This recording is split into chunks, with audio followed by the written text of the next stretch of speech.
Hello বন্ধুরা, আমি মাধুরী পাল। আমি কলকাতার একজন মেয়ে। আজকে আমি তোমাদের যে গল্পটা বলবো সেটা আমার কাকাকে নিয়ে।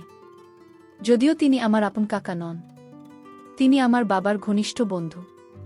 আমার জীবনটা শুরু হয়েছিল এক অন্যরকম পথে। যখন আমার বয়স খুব কম তখনই আমার বাবা আমাদের ছেড়ে চলে যান।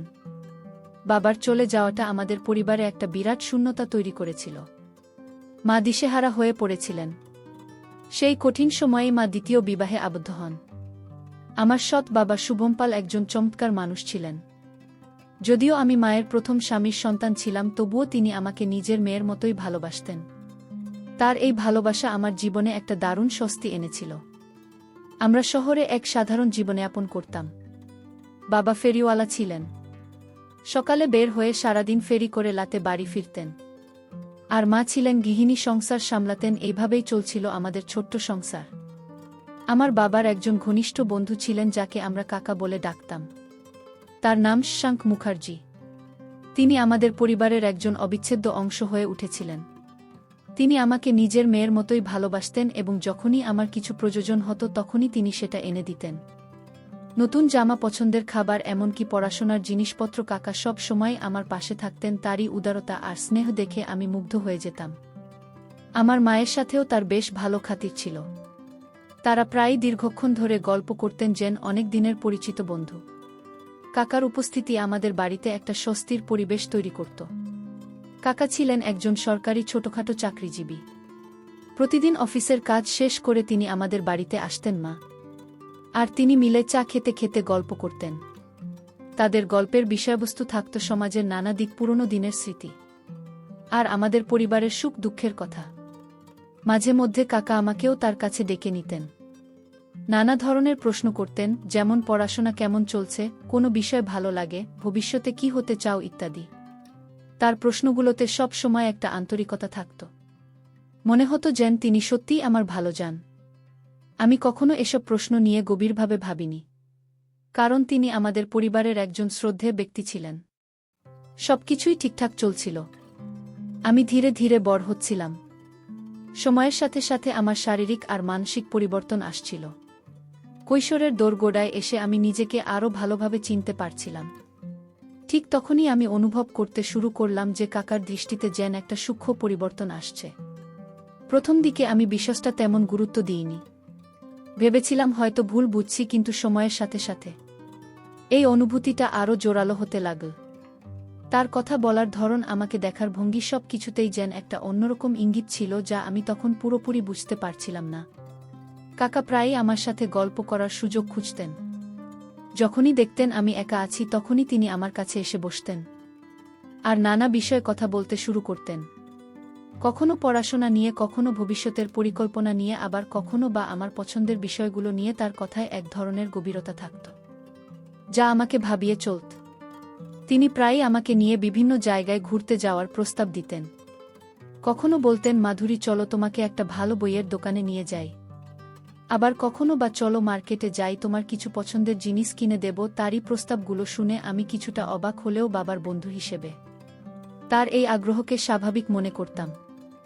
আমাকে খুশি করার জন্য কাকা বিভিন্ন ধরনের জিনিস কিনে দিতেন। নতুন জামা কাপড়, সুন্দর গয়না, পছন্দের চকলেটের প্যাকেট। কখনো কিছু চাইলে, আবার কখনো না চাইতেই তিনি এনে দিতেন। তার এই উপহারগুলো আমাকে আনন্দ দিলেও আমার মনে একটা প্রশ্ন জাগত, কেন তিনি আমাকে এত কিছু দেন? আমি ভাবতাম, যেহেতু তিনি বাবার বন্ধু, তাই হয়তো আমাকে নিজের মেয়ের মতোই দেখেন, আর তাই শখ করে এগুলো কিনে দেন। তার মনের গভীরে কি চলছে তা বোঝার মতো বয়স বা অভিজ্ঞতা কোনোটাই তখন আমার ছিল না। আমি তার এই স্নেহকে কেবলই বাবার বন্ধুর ভালোবাসা বলে ধরে নিয়েছিলাম। কাকা সুযোগ পেলেই আমাকে এমন কিছু প্রশ্ন করতেন যা আমাকে কিছুটা অস্বস্তিতে ফেলে দিত। তার প্রশ্নগুলো কখনো কখনো এতটাই ব্যক্তিগত হতো যে আমি বিব্রত হয়ে পড়তাম। যেমন, তোমার কি কোনো পছন্দের ছেলে আছে, বা বিয়ের পর তুমি কেমন জীবন চাও? এ ধরনের প্রশ্ন শুনে আমি প্রায় উত্তর দিতে পারতাম না, শুধু লজ্জিত হয়ে হাসতাম। সত্যি বলতে, কাকার এই ধরনের দৃষ্টি বা কথা আমি কখনো প্রত্যাশা করিনি। একজন শ্রদ্ধেয় কাকার কাছ থেকে এমন আচরণ আমার কাছে বিস্ময়কর লাগত। কিন্তু কেন তিনি এমন করতেন তার রহস্য আমার কাছে অজানা ছিল। এই বিষয়গুলো নিয়ে আমি কাউকে কিছু বলতেও পারতাম না, কারণ কাকা আমাদের পরিবারের একজন অত্যন্ত সম্মানিত ব্যক্তি ছিলেন। আমার মনে এক ধরনের অস্থিরতা কাজ করত। একদিকে কাকার প্রতি শ্রদ্ধা, অন্যদিকে তার এই অদ্ভুত আচরণ আমাকে দ্বিধায় ফেলে দিত। আমি বুঝতে পারতাম না তার এই পরিবর্তনশীল দৃষ্টির পেছনের কারণ কি, তার উদ্দেশ্য খারাপ ছিল নাকি ভালো তা নিয়ে আমার মনে এক ধরনের সংশয় তৈরি হয়েছিল। পরিবারের কাছে এসব কথা বলাও সম্ভব ছিল না, কারণ আমি জানতাম না তারা কিভাবে বিশ্বাসটাকে নেবেন। কাকা যে আমাদের কত আপন ছিলেন সেটা আমরা সবাই জানতাম। তাই এই রহস্য নিয়ে আমি একাই মানসিকভাবে যুদ্ধ করছিলাম। অপেক্ষা করছিলাম কখনোই রহস্যের জট খুলবে। কাকারই আচরণ আমাকে কেবল ভাবাত না, এক ধরনের অদৃশ্য চাপও তৈরি করত। আমি নিজেকে প্রশ্ন করতাম, কেন কাকা এমন করছেন, তার উদ্দেশ্য কি? এই প্রশ্নগুলোর কোনো উত্তর আমি খুঁজে পেতাম না। আমি বুঝতে পারছিলাম না একজন বাবার বন্ধু কেন এমনভাবে একজন কিশোরীর প্রতি বিশেষভাবে আগ্রহী হবেন। তার এই আগ্রহের পেছনে কি অন্য কোনো কারণ আছে, নাকি আমি তাকে ভুল বুঝছি? এই দোলাচলে আমি মানসিকভাবে খুব অস্বস্তিতে ছিলাম। আমার দিনগুলো কাটছিল এক ধরনের উদ্বেগ আর সংশয়ের মধ্যে। মায়ের কাছে কিংবা সৎ বাবার কাছে কিছু বলতে পারতাম না।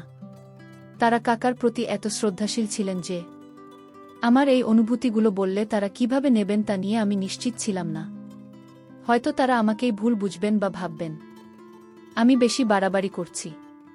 তাছাড়া কাকা আমাদের পরিবারের জন্য অনেক কিছু করেছেন।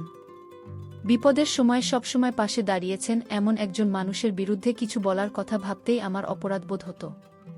তাই মনের সব কথা মনেই রেখে দিতাম আর একা একা এই চাপ সহ্য করতাম। একদিন কাকা আমাকে তার বন্ধুদের এক পারিবারিক অনুষ্ঠানে নিয়ে যাওয়ার প্রস্তাব দিলেন। তিনি বললেন, মাধুরী, আমার এক বন্ধুর বাড়িতে একটা ছোট গেট টুগেদার আছে, তুমি গেলে খুব খুশি হব। অনেক ভালো ভালো ছেলে মেয়ে আসবে, তোমার সময়টা ভালো কাটবে। আমি প্রথমে কিছুটা ইতস্তত করেছিলাম, কিন্তু কাকা এত জোরাজোরি করলেন যে শেষ পর্যন্ত রাজি হলাম। মা বাবাও সম্মতি দিলেন, কারণ তারা কাকার উপর সম্পূর্ণ ভরসা রাখতেন। অনুষ্ঠানে গিয়ে আমি বেশ কিছু নতুন মুখ দেখলাম।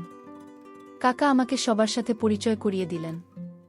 অনুষ্ঠানে কাকার একজন বিশেষ বন্ধুর সাথে আমার দেখা হলো। তার নাম ছিল প্রীতম। প্রীতম কাকাকে দেখে খুব শ্রদ্ধা করত। কাকা আমাকে প্রীতমের সাথে পরিচয় করিয়ে দিলেন। এই হলো মাধুরী, আমার বন্ধুর মেয়ে, খুব ভালো মেয়ে, পড়াশোনায় মনোযোগী। প্রীতম আমার সাথে হাসি মুখে কথা বলতে শুরু করল। সে খুবই বিনয়ী আর বুদ্ধিমান ছিল। তার কথায় কোনো রকম চাপ বা অস্বাভাবিকতা ছিল না। আমরা বেশ কিছুক্ষণ গল্প করলাম এবং আমার তাকে বেশ ভালো লাগল। তবে তখনও আমি কাকার আসল উদ্দেশ্য বুঝতে পারিনি। সেই দিনের পর থেকে কাকা প্রায় প্রীতমের কথা বলতেন।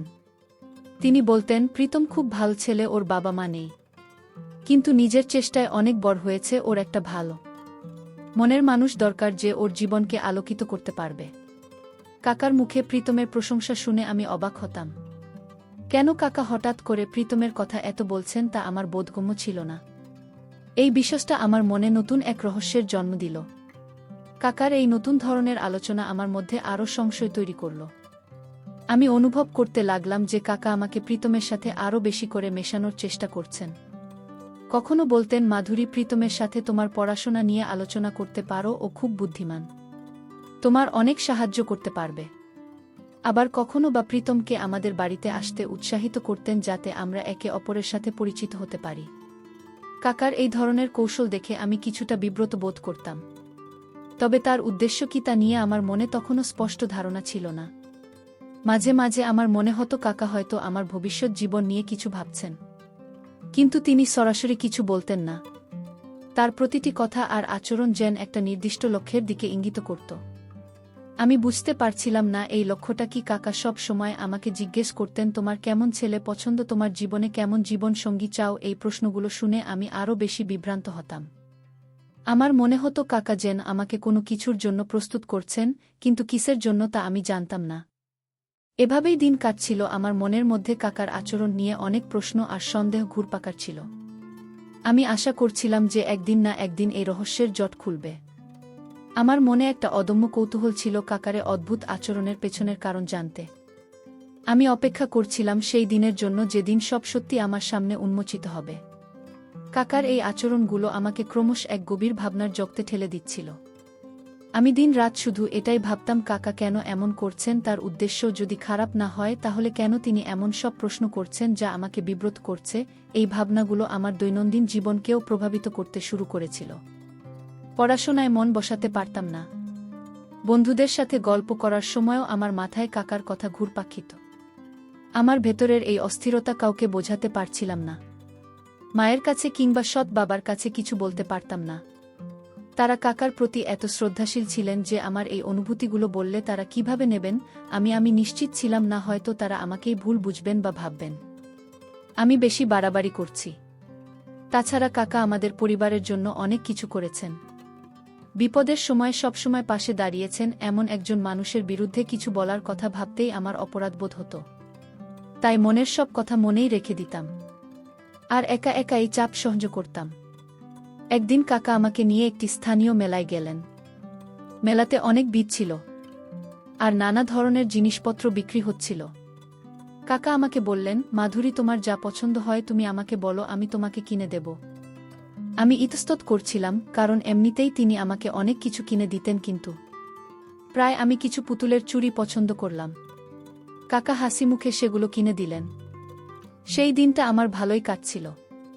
কিন্তু মেলার ভিড়ের মধ্যে কাকা যখন আমার হাত ধরে হাঁটছিলেন তখন এক অদ্ভুত অনুভূতি হলো। তার হাতের স্পর্শে কেমন যেন একটা দ্বিধা কাজ করছিল আমার মধ্যে। মেলা থেকে ফেরার পথে কাকা আবার সেই পুরনো প্রশ্নগুলো করতে শুরু করলেন। তোমার কি কোনো স্বপ্ন আছে মাধুরী? তুমি কি একজন সফল মানুষ হতে চাও?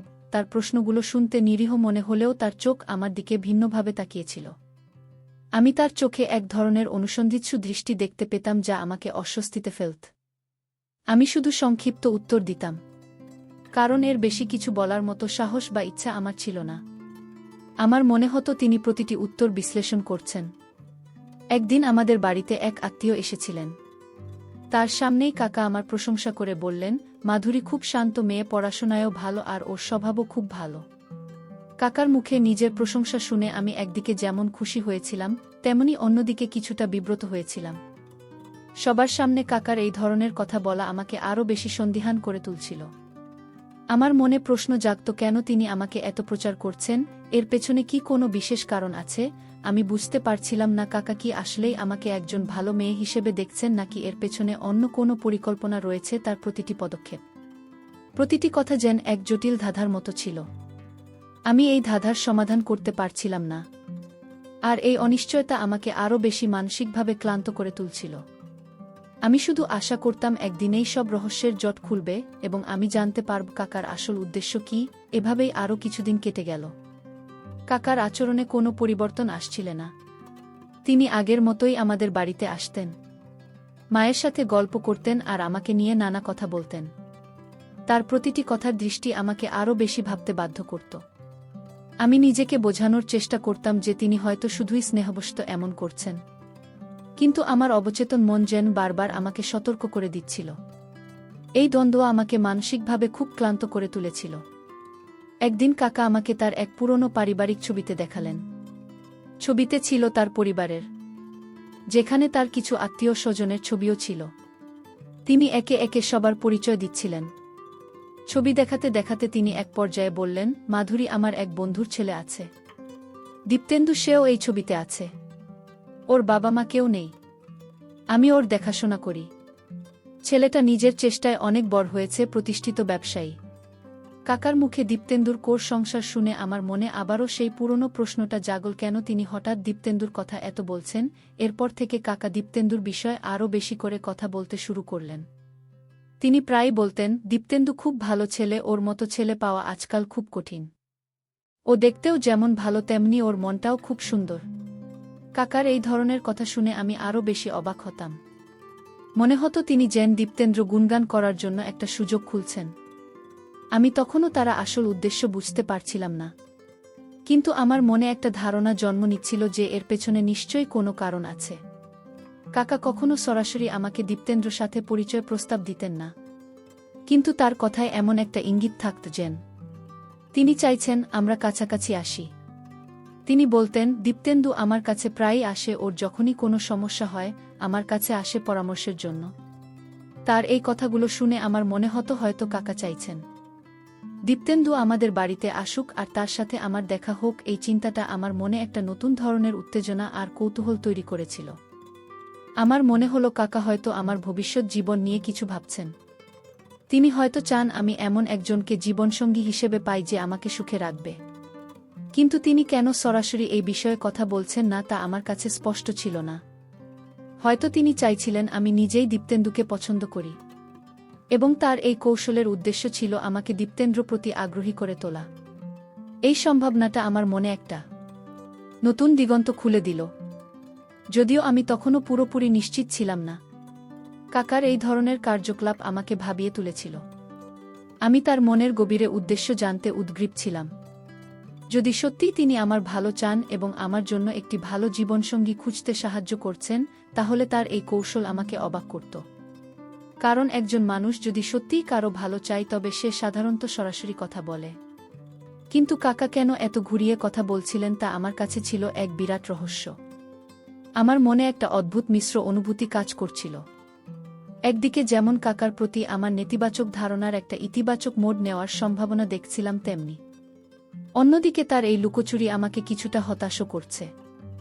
আমি চেয়েছিলাম তিনি স্পষ্ট করে সবটা বলুন, কিন্তু তা না হওয়ায় আমি আবারও সেই পুরনো অনিশ্চয়তায় ভুগতে শুরু করেছিলাম।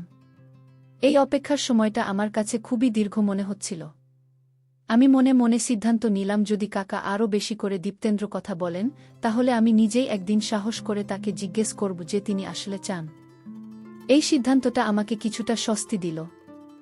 আমি অপেক্ষা করছিলাম সেই মুহূর্তের জন্য যখন সব রহস্যের উন্মোচন হবে এবং আমি কাকার আসল উদ্দেশ্য জানতে পারব। আমার মন চাইছিল আমার এই ধারণাটা যেন ভুল হয় এবং কাকা যেন সত্যিই আমার ভালো চান। আমার মনের ভেতরে যে দ্বন্দ্ব চলছিল তার দিন দিন আরও গভীর হচ্ছিল। কাকার প্রতিটি পদক্ষেপ, প্রতিটি কথা আমাকে একই সাথে আশাবাদী এবং সন্দিহান করে তুলছিল। আমি এক অদ্ভুত নানা পূরণের মধ্যে ছিলাম। একদিকে ভাবতাম তিনি হয়তো সত্যি আমার ভালো চান এবং আমার ভবিষ্যতের জন্য চেষ্টা করছেন। অন্যদিকে তার লুকোচুরি আর ঘুরিয়ে কথা বলার ধরন আমাকে বিভ্রান্ত করত। এই পরিস্থিতিতে আমি মানসিকভাবে খুব একা অনুভব করতাম, কারণ আমার এই অনুভূতিগুলো কারুর সাথে ভাগ করে নেওয়ার সুযোগ ছিল না। একদিন কাকা আমাকে নিয়ে একটি কলেজে গেলেন। তিনি বললেন, মাধুরী, চলো, তোমাকে একটা ভালো কলেজ দেখে আসি। তোমার পড়াশোনার জন্য ভালো পরিবেশ দরকার। কলেজ এগিয়ে কাকা আমাকে বিভিন্ন বিভাগ ঘুরিয়ে দেখালেন।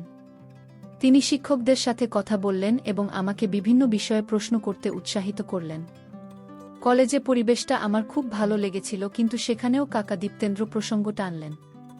তিনি বললেন, দীপ্তেন্দু এই কলেজ থেকে পড়াশোনা করেছে, ও খুব মেধাবী ছাত্র ছিল। কলেজ থেকে ফেরার পথে কাকা দীপ্তেন্দু সাফল্যের গল্প বলতে শুরু করলেন। তিনি বললেন, দীপ্তেন্দু কিভাবে নিজের চেষ্টায় একটা ছোট ব্যবসা শুরু করে ধীরে ধীরে বড় করেছে এবং কিভাবে সে এখন একজন সফল ব্যবসায়ী। কাকার মুখে দীপ্তেন্দ্র এই প্রশংসা শুনে আমার মনে হলো তিনি যেন দীপ্তেন্দ্র প্রতি আমাকে আকৃষ্ট করার চেষ্টা করছেন। তার প্রতিটি কথার উদ্দেশ্য যেন এটাই ছিল যে আমি দীপ্তেন্দুকে একজন আদর্শ জীবনসঙ্গী হিসেবে ভাবতে শুরু করি। কাকা আমাকে প্রায় দীপ্তেন্দুর ছবি দেখাতেন। তিনি দীপ্তেন্দুর পারিবারিক ঐতিহ্য এবং তার গুণাগুলি নিয়ে কথা বলতেন। ও খুব সংস্কৃতবান ছেলে আর পরিবারের প্রতিও খুব শ্রদ্ধাশীল। কাকা বলতেন, দীপ্তেন্দুকে নিয়ে কাকারে অতিরিক্ত আগ্রহ আমার কাছে স্পষ্ট হয়ে উঠছিল। আমি বুঝতে পারছিলাম যে তিনি চাইছেন দীপ্তেন্দ্রর সাথে আমার সম্পর্ক গড়ে উঠুক। কিন্তু তিনি সরাসরি কিছু বলছেন না কেন, এই প্রশ্নটা তখনও আমার মনে ঘুরপাক খাচ্ছিল। কাকা হয়তো আমাকে যাচাই করতে চাইছিলেন। তিনি হয়তো দেখছিলেন যে আমি দীপ্তেন্দ্র ব্যাপারে কতটা আগ্রহী হই। আমার মনে হচ্ছিল তিনি চাইছেন আমি নিজেই দীপ্তেন্দুকে পছন্দ করি, যাতে বিয়ের সিদ্ধান্তটা আমার নিজের বলে মনে হয়। তার এই কৌশলী পদক্ষেপগুলো আমার কাছে রহস্যময় মনে হলেও আমি ধীরে ধীরে একটা সমাধানের দিকে এগোচ্ছিলাম বলে মনে হচ্ছিল। আমি দীপ্তেন্দুর ব্যাপারে আরও জানার জন্য আগ্রহী হয়ে উঠলাম। কাকার কাছ থেকে তার সম্পর্কে যতটুকু শুনেছিলাম তাতে তাকে ভালোই মনে হচ্ছিল। তবে শুধু অন্যের কথায় নির্ভর করে তো আর জীবনসঙ্গী নির্বাচন করা যায় না। আমি চাইছিলাম দীপ্তেন্দুর সাথে আমার সরাসরি কথা হোক, যাতে আমি তাকে নিজে যাচাই করতে পারি। এই আগ্রহটা আমার মনে একটা নতুন আশার সঞ্চার করেছিল। কাকার এই দৃষ্টি, যা এক সময় আমার কাছে রহস্যময় এবং অস্বস্তিকর মনে হয়েছিল, তা ধীরে ধীরে পরিষ্কার হতে শুরু করল।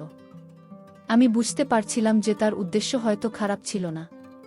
তিনি হয়তো আমার জন্য ভালো কিছু চেয়েছিলেন এবং সেই কারণেই এত কৌশল অবলম্বন করছিলেন। আমার মনে হলো আমার ধারণা হয়তো ভুল ছিল এবং কাকা আসলেই আমার শুভাকাঙ্ক্ষী। অবশেষে সেই দিন এল যেদিন কাকা সরাসরি আমার মায়ের সাথে দীপ্তেন্দ্র বইয়ের প্রস্তাব নিয়ে কথা বললেন। আমি দূর থেকে তাদের কথোপকথন শুনতে পাচ্ছিলাম। কাকা মাকে বোঝাচ্ছিলেন যে দীপ্তেন্দু কতটা ভালো ছেলে এবং কিভাবে সে আমার জন্য উপযুক্ত হবে। মায়ের মুখেও আমি এক ধরনের স্বস্তি আর আনন্দের ছাপ দেখলাম। সেদিনই আমার মনের সব সংশয় দূর হয়ে গেল এবং কাকার আসল উদ্দেশ্য আমার কাছে পরিষ্কার হয়ে গেল। মায়ের সাথে কাকার কথোপকথন শুনে আমার মনের ভেতরে এক অদ্ভুত শান্তি নেমে এল। এতদিন ধরে যে সংশয়, যে দ্বিধা আমাকে কুরে কুরে খাচ্ছিল, তা এক মুহূর্তে দূর হয়ে গেল। আমি বুঝতে পারলাম যে কাকার এসব বিশেষ আচরণ, আমার প্রতি তার বিশেষ মনোযোগ, আমাকে নিয়ে বিভিন্ন জায়গায় যাওয়া আর দীপ্তেন্দ্র প্রসঙ্গ বারবার টেনে আনা সবকিছুর পেছনেই ছিল একটি সৎ উদ্দেশ্য। তিনি চেয়েছিলেন আমার জন্য একটি সুরক্ষিত এবং সুখী জীবন। রাতে আমি অনেকক্ষণ ধরে কাকারি সম্পূর্ণ পরিকল্পনা নিয়ে ভাবলাম। তিনি যে এতটা বিচক্ষণ আর ধৈর্যশীল ছিলেন তা আমি আগে বুঝতে পারিনি। তিনি আমাকে সরাসরি কিছু না বলে ধীরে ধীরে দীপ্তেন্দ্র ক্ষতি আগ্রহী করে তুলেছিলেন। তিনি চেয়েছিলেন আমি যেন নিজের ইচ্ছায় এই সম্পর্কটা মেনে নিয়ে কোনোরকম চাপ অনুভব না করি। তার এই কৌশল সত্যিই প্রশংসার যোগ্য ছিল। আমি নিজেকে ধিক্কার দিলাম, কেন আমি তাকে ভুল বুঝেছিলাম, কেন তার মহৎ উদ্দেশ্যকে সন্দেহ করেছিলাম। এরপর থেকে কাকার দিকে তাকানোর সময় আমার মনে কোনো অস্বস্তি ছিল না, বরং তার প্রতি আমার শ্রদ্ধা আরও বেড়ে গিয়েছিল। তিনি যে নিঃস্বার্থভাবে আমার ভালোর জন্য এত কিছু করেছিলেন তা ভেবে আমি কৃতজ্ঞ বোধ করতাম। আমি অনুভব করতে পারছিলাম যে কাকা আমার বাবার বন্ধুর মতোই আমার জীবনে একজন অভিভাবক হিসেবে কাজ করেছেন, যিনি সবসময় আমার মঙ্গল চেয়েছেন। কয়েকদিনের মধ্যেই দীপ্তেন্দু আমাদের বাড়িতে আসা শুরু করল। কাকা তাকে নিয়ে আসতেন এবং আমাদের দুজনকে কথা বলার সুযোগ করে দিতেন। দীপ্তেন্দু সত্যিই খুব ভাল ছেলে ছিল। তার বিনয়, তার বুদ্ধিমান স্বভাব আর তার কর্মনিষ্ঠা আমাকে মুগ্ধ করল। সে খুবই শান্ত স্বভাবের ছিল আর আমার সাথে খুব সাবলীলভাবে কথা বলত। তার সাথে কথা বলতে আমার ভাল লাগত। আমি বুঝতে পারছিলাম কাকা দীপ্তেন্দুকে যেসব গুণাবলী দিয়েছিলাম তার সবই সত্যি। দীপ্তেন্দুর সাথে আমার বেশ কিছুবার দেখা হওয়ার পর আমরা একে অপরের প্রতি আকৃষ্ট হতে শুরু করলাম। আমাদের মধ্যে একটা সুন্দর বোঝাপড়া তৈরি হয়েছিল। সে আমার পড়াশোনা, আমার স্বপ্ন আর আমার পছন্দ অপছন্দ নিয়ে কথা বলত। তার সাথে কথা বলে আমি অনেক স্বস্তি পেতাম। কাকা যেন একজন দক্ষ ঘটকের মতো আমাদের সম্পর্কটাকে গড়ে উঠতে সাহায্য করছিলেন, কিন্তু এমনভাবে যে আমরা কেউ বুঝতে পারিনি যে এটা একটা সাজানো পরিকল্পনা। আমার মা বাবাও দীপ্তেন্দুকে খুব পছন্দ করেছিলেন। তারা দেখে খুশি হয়েছিলেন যে আমি দীপ্তেন্দ্রর সাথে স্বাচ্ছন্দ্য বোধ করছি। কাকা যখন আমার মা বাবার সামনে আনুষ্ঠানিকভাবে দীপ্তেন্দ্রর সাথে আমার বিয়ের প্রস্তাব দিলেন, তখন সবাই সনান্দে রাজি হলেন। আমার মনে কোনো দ্বিধা ছিল না। আমি দীপ্তেন্দ্রর সাথে নতুন জীবন শুরু করার জন্য প্রস্তুত ছিলাম। আমার বিয়ের দিনটা ছিল আমার জীবনের এক অবিস্মরণীয় মুহূর্ত। কাকা সেদিন খুব খুশি ছিলেন। তার মুখে এক ধরনের তৃপ্তির হাসি আমি স্পষ্ট দেখতে পাচ্ছিলাম। তিনি যেন নিজের হাতে একটি সুন্দর ছবি আঁকতে পেরেছেন, এমন একটা অনুভূতি ছিল তার চোখে মুখে। সেদিন আমি বুঝতে পারলাম কাকার সেই দৃষ্টি আর কথা আসলে ছিল তার অপার স্নেহ আর এক গভীর দূরদর্শিতার ফল। আমি এখন খুব সুখে আছি। দীপ্তেন্দু আমাকে অনেক ভালোবাসে। আমরা দুজনে মিলে একটা সুন্দর সংসার গড়ে তুলেছি। আমার জীবনের এই নতুন অধ্যায় আমি কাকার অবদানকে কোনোদিন ভুলতে পারব না। তিনি যে শুধু আমার বাবার বন্ধু ছিলেন না, তিনি ছিলেন আমার একজন প্রকৃত শুভাকাঙ্ক্ষী, যিনি আমার জীবনের পথচলায় এক গুরুত্বপূর্ণ ভূমিকা পালন করেছেন। আমার জীবনে দীপ্তেন্দুর আগমন কাকার সুদূর প্রসারী পরিকল্পনারই অংশ ছিল। আমি যতদিন যাচ্ছিল তত বেশি করে কাকার প্রতি কৃতজ্ঞ হচ্ছিলাম। তিনি যে শুধু আমার জন্য একজন উপযুক্ত জীবনসঙ্গী খুঁজে দিয়েছিলেন তা নয়, বরং তিনি আমাকে একজন সঠিক মানুষ হিসেবে যাচাইও করে নিয়েছিলেন। তার সেই প্রশ্নগুলো যে এক সময় আমাকে অস্বস্তিতে ফেলত, এখন সেগুলোর আসল উদ্দেশ্য বুঝতে পেরে আমি মুগ্ধ হতাম। তিনি আসলে জানতে চেয়েছিলেন আমি কতটা ধৈর্যশীল, কতটা বিচক্ষণ এবং কতটা চরিত্রবান। বিবাহের পর দীপ্তেন্দুর সাথে আমার জীবনটা যেন আরও সুন্দর হয়ে উঠেছিল। দীপ্তেন্দু ছিল ঠিক তেমনি যেমনটা কাকা তার সম্পর্কে বর্ণনা করেছিলেন। সে ছিল কর্মঠ, সহানুভূতিশীল এবং আমার প্রতি অত্যন্ত যত্নশীল। আমি তার সাথে প্রতিটি মুহূর্তে আনন্দ খুঁজে পেতাম। আমাদের বোঝাপড়া এতটাই গভীর ছিল যে মনে হতো আমরা যেন একে অপরের জন্যই তৈরি হয়েছি। কাকা আমাদের সম্পর্কের এই উন্নতি দেখে খুব খুশি হতেন। প্রায়ই তিনি আমাদের বাড়িতে আসতেন এবং আমাদের সুখী দেখে তৃপ্তির হাসি হাসতেন। আমাদের বিয়ের কিছুদিন পর কাকা এক বিকেলে আমাদের বাড়িতে এলেন। সেদিন তিনি বেশ গম্ভীর ছিলেন। আমি কিছুটা চিন্তিত হয়ে পড়লাম, কারণ কাকার মুখে এমন অভ্যেব ব্যক্তি আমি খুব কমই দেখেছি। তিনি বললেন, মাধুরী, আজ আমি তোমাকে একটা কথা বলতে চাই যা এতদিন বলিনি। তার কথা শুনে আমার কৌতূহল আরও বেড়ে গেল। আমি মনোযোগ দিয়ে তার কথা শুনতে লাগলাম। কাকা তখন আমাকে খুলে বললেন তার সম্পূর্ণ পরিকল্পনা। তিনি বললেন, দীপ্তেন্দু তার খুব ঘনিষ্ঠ এক বন্ধুর ছেলে যে ছোটবেলাতেই বাবা মাকে হারিয়েছে। দীপ্তেন্দ্র বাবা কাকার কাছে অনুরোধ করেছিলেন যেন তিনি তার ছেলের দেখাশোনা করেন। কাকা দীপ্তেন্দুকে নিজের ছেলের মতোই বড় করেছেন এবং তাকে একজন সফল ব্যবসায়ী হতে সাহায্য করেছেন।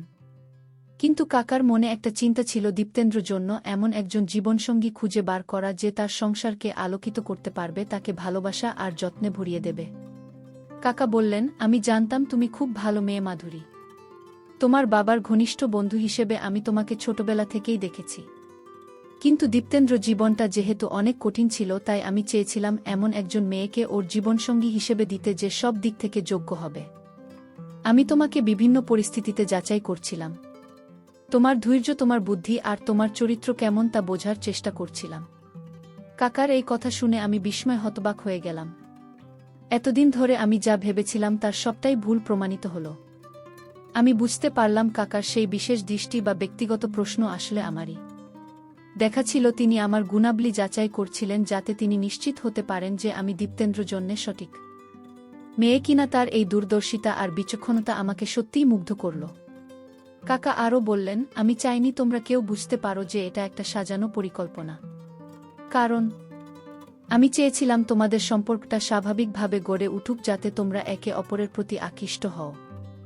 যদি আমি সরাসরি বিয়ের প্রস্তাব দিতাম তাহলে হয়তো তোমরা চাপে পড়তে পারতে এবং তোমাদের সম্পর্কটা এত সুন্দরভাবে শুরু হতো না। কাকারে কথাগুলো শুনে আমার চোখের কোণে জল এসে গিয়েছিল। তার প্রতি আমার যে ভুল ধারণা ছিল তার জন্য আমি লজ্জিত হলাম। সেই দিন কাকার প্রতি আমার শ্রদ্ধা বহু গুণ বেড়ে গেল। তিনি আমার জন্যে যা করেছেন তা কোনো সাধারণ বন্ধুর কাজ নয়, একজন প্রকৃত অভিভাবকের কাজ। তার এই নিঃস্বার্থ ভালোবাসার যত্নের জন্য আমি চির কৃতজ্ঞ থাকব। তিনি প্রমাণ করে দিলেন যে ভালোবাসার যত্নের অনেক রূপ থাকতে পারে, যা বাইরে থেকে সব সময় বোঝা যায় না। কাকার কাছ থেকে সবকিছু জানার পর আমার মনটা এক অদ্ভুত অনুভূতিতে ভরে উঠেছিল। এতদিন ধরে যে মানুষটাকে নিয়ে আমি মনে মনে কত ভুল ধারণা পুষে রেখেছিলাম, আজ তার মহত্ব দেখে আমি বাক্যরুদ্ধ। আমি লজ্জিত হলাম আমার সেই সব সন্দেহের জন্য। কাকা যে এতটুকু নিঃস্বার্থভাবে আমার ভালো চেয়েছিলেন তা আমার কল্পনারও বাইরে ছিল। তিনি শুধু আমার বাবার বন্ধু ছিলেন না, আমার জীবনে তিনি একজন অভিভাবক, একজন পথপ্রদর্শক হিসেবে আবির্ভূত হয়েছিলেন। আমার জীবন এখন আনন্দে পরিপূর্ণ। দীপ্তেন্দু আর আমি মিলে একটা সুন্দর সংসার গড়ে তুলেছি। আমাদের দাম্পত্য জীবন ভালোবাসায় আর বোঝাপড়ায় ভরপুর। দীপ্তেন্দু আমাকে সব সময় সমর্থন করে এবং আমার প্রতিটি সিদ্ধান্তকে সম্মান জানা। তার সাথে কাটানো প্রতিটি মুহূর্ত আমার কাছে মূল্যবান। আমি এখন বুঝতে পারি কাকার দূরদৃষ্টির কারণেই আমি এমন একজন জীবনসঙ্গী পেয়েছি যে আমাকে এতটা সুখী রাখতে পারে। কাকা এখনও আমাদের বাড়িতে প্রায় আসেন। এখন তার দিকে তাকালে আমার মনে আর কোনো দ্বিধা বা অস্বস্তি হয় না, বরং তার চোখে আমি দেখতে পাই এক গভীর স্নেহ আর সন্তুষ্টি। তিনি যখন আমাদের দুজনকে একসাথে সুখী দেখেন তখন তার মুখে যে হাসি ফোটে তা অমূল্য। তিনি যেন নিজের হাতে বোনা একটি সুন্দর নকশা সম্পন্ন করেছেন, আর তার সেই তৃপ্তি দেখে আমার মন ভরে যায়। বন্ধুরা, আমার এই গল্প থেকে তোমরা একটা গুরুত্বপূর্ণ শিক্ষা নিতে পারো। আমরা অনেক সময় কোনো ঘটনার বাহ্যিক রূপ দেখে বা কারোর আচরণ দেখে ভুল সিদ্ধান্তে পৌঁছে যায়। মনের ভেতর নানা রকম নেতিবাচক ধারণা তৈরি করি যা আসলে ভিত্তিহীন। কাকার ক্ষেত্রেও আমার ঠিক এটাই হয়েছিল। তার কিছু আচরণ আমার কাছে রহস্যময় মনে হয়েছিল, কিন্তু তার পেছনের আসল উদ্দেশ্য ছিল মহৎ। অনেক সময় ভুল বোঝাবুঝির কারণে সম্পর্কের মধ্যে জটিলতা তৈরি হয়, এমনকি বড় ধরনের সমস্যাও সৃষ্টি হতে পারে। তাই কোনো কিছু নিয়ে সিদ্ধান্ত নেওয়ার আগে আমাদের উচিত সবকিছু ভালোভাবে যাচাই করে নেওয়া। তাড়াহুড়ো করে বিচার না করে একটু ধৈর্য ধরে পরিস্থিতি পর্যবেক্ষণ করা এবং মানুষের উদ্দেশ্য বোঝার চেষ্টা করা খুব জরুরি। কাকার এই দৃষ্টি আমার জীবনকে নতুন পথে পরিচালিত করেছে এবং আমাকে শিখিয়েছে যে মানুষের ভেতরের উদ্দেশ্য সবসময় বাইরে থেকে বোঝা যায় না। আমার এই অভিজ্ঞতা আমাকে শিখিয়েছে যে পৃথিবীতে ভালো মানুষের অভাব নেই, কিছু মানুষ আছেন যারা নিঃস্বার্থভাবে অন্যের ভালো চান এবং তার জন্য পরিশ্রম করেন। কাকার মতো মানুষরা সমাজে স্তম্ভ, যারা নির্বে অন্যের জীবনে আলো জ্বালিয়ে যান। তাদের প্রতি আমাদের সম্মান জানানো উচিত এবং তাদের উদারতাকে মূল্য দেওয়া উচিত। আমি এখন খুব সুখে আছি। আমার স্বামী আমাকে অনেক ভালোবাসে আর আমি একজন চমৎকার জীবন পেয়েছি। এই সব কিছুর পেছনে কাকার অবদান অনিশ্চিকার্য। তার সেই দৃষ্টি হয়তো প্রথমে আমার কাছে ভুল মনে হয়েছিল, কিন্তু শেষ পর্যন্ত সেই দৃষ্টি আমার জীবনের সবচেয়ে বড় আশীর্বাদ হয়ে এসেছে। পরিশেষে বন্ধুরা, আমি তোমাদেরকে বলবো, অনেক সময় আমরা মানুষের বাহ্যিক আচরণ দেখে ভুল ধারণা পোষণ করে এবং দ্রুত কোনো সিদ্ধান্তে পৌঁছে যায়, কিন্তু প্রতিটি কাজের পেছনে একটি গভীর উদ্দেশ্য থাকতে পারে। তাই কোনো ব্যক্তিকে বিচার করার আগে বা কোনো পরিস্থিতিতে মন্তব্য করার আগে ধৈর্য ধরে পুরো বিষয়টি ভালোভাবে বোঝা উচিত। ভুল বোঝাবুঝি অনেক সময় বড় ধরনের সমস্যা সৃষ্টি করতে পারে। তাই সবসময় ইতিবাচক দৃষ্টিভঙ্গি নিয়ে পরিস্থিতি বিশ্লেষণ করা প্রয়োজন। বন্ধুরা, গল্পটি তোমাদের ভালো লাগলে লাইক, কমেন্ট, শেয়ার এবং সাবস্ক্রাইব করে পাশে থাকবেন। এতক্ষণ ধৈর্য ধরে গল্পটি শোনার জন্য তোমাদের সবাইকে অসংখ্য ধন্যবাদ।